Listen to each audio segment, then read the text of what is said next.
Good morning, folks. Welcome back to Threes In. Bobo here. So I'm going to begin this morning by telling you a little bit about OERs and APRs, Officer Efficiency Reports and Airman Performance Reports. They've probably had some associate come along. You know, those fellas that we see every now and then in khaki slacks and white shirts, long sleeve shirts. They're associates. So anyway, we probably have had a couple associates come through the program, however the Air Force chooses to dress them up these days, and decided that they needed to change the name of those things because they don't accurately affect or address the way these things are meant to be. Okay, good. Little did we know. I don't know what the hell they're called today. I don't care. What I want to talk about are OERs and APRs. So, I had my first introduction to the APR system when I was a young second lieutenant at Nellis Air Force Base. Now, a lot of my time, I had 105 airmen working for me in a weapons shop, brand new out of ROTC.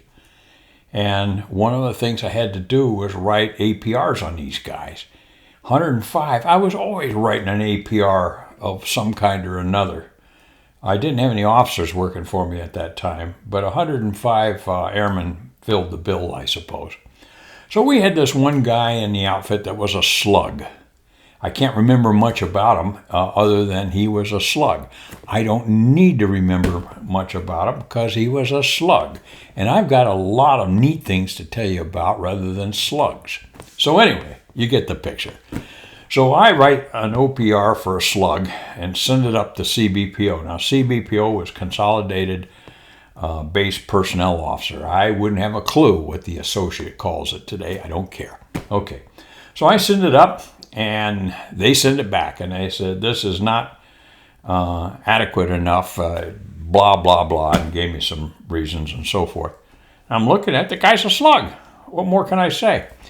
So I might have changed it and said, of all the slugs on base, he's a nice slug.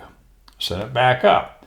Well, they didn't like that either, or whatever it was. Now, I'm paraphrasing here. I'm spitballing it.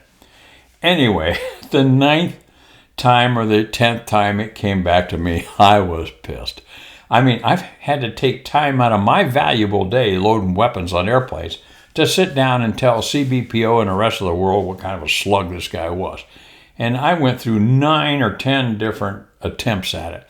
And finally, on the 9th or 10th try, I wrote down, okay, folks, I have tried for 9 or 10 times over the last 3 weeks, or whatever it is, to tell you that this guy's a slug. So here is why I said that. And I listed the things that he had done or not done. And I said, you write the APR, send it down, I'll sign it, we're good. Next thing, I get a call from my squadron commander. And I said, oh, he's calling me in to tell me what a great job I was doing. Wrong. He called me in and said, Bobby, he says, you can't do this. And I said, why, Colonel Crouch? Colonel Bob Crouch was my squadron commander at that time. And he says, you just can't do that. He says, go back and try it one more time. We'll see how it works out. Okay, fine. So I went back and wrote it. Didn't hear anything more of it. They didn't like the idea of me telling them, okay, you write it. This is what he did or didn't do. You write it. Then I went to pilot training. Didn't have to write OERs or APRs for a long time. The next encounter I had was with an OER, and I was working as the executive officer for Colonel Bob Weber up at McGuire Air Force Base. Now, I like Colonel Weber. I mean, I admired the guy. He was really a great base commander to work with. We had a young kid one time come in into the office, and I heard Colonel Weber. I was sitting outside the door, and I heard Colonel Weber tell this kid, so you're going to write your congressman and tell him that I called you a slug, for the lack of another word. I guess I'm on slugs today. I'll have to look it up to see if we have a National Slug Day. Might be today. I don't know. I don't care. So anyway, he says, so you're going to write your congressman and tell him that I called you a slug. Okay, fine.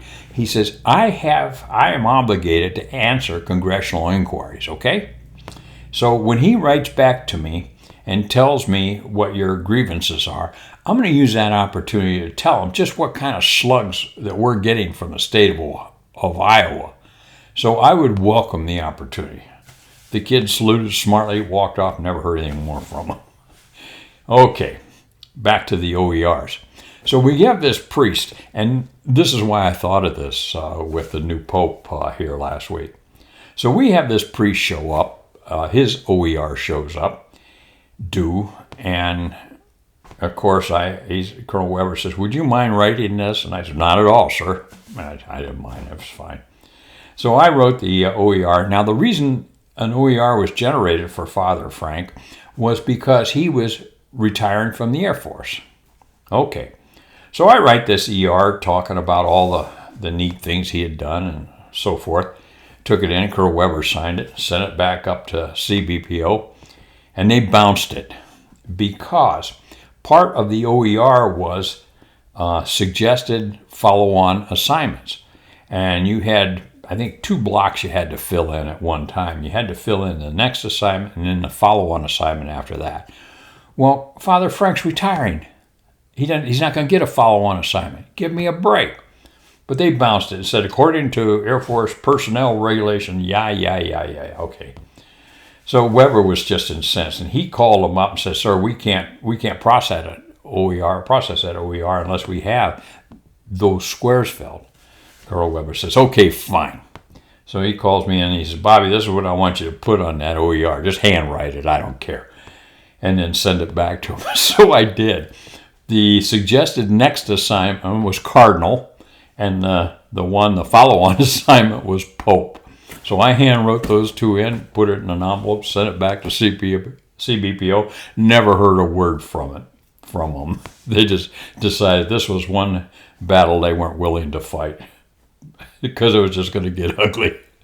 So I don't know whatever happened to Father Frank. I don't think he made Pope. He might have made Cardinal, but I don't think he made Pope. At any rate, those guys up there with their little empires, if they chose to, they could make our lives miserable. That's why I've always said a North Vietnamese gunner was just out to kill me. Those guys in CBPO and a few other outfits around were out there just to make my life miserable. Bad attitude this morning? I don't think so. Kind of think of it as comic cynicism. So that being said, this is Bobo Base Gear. Stop. And thank God I'm not writing an OER this morning.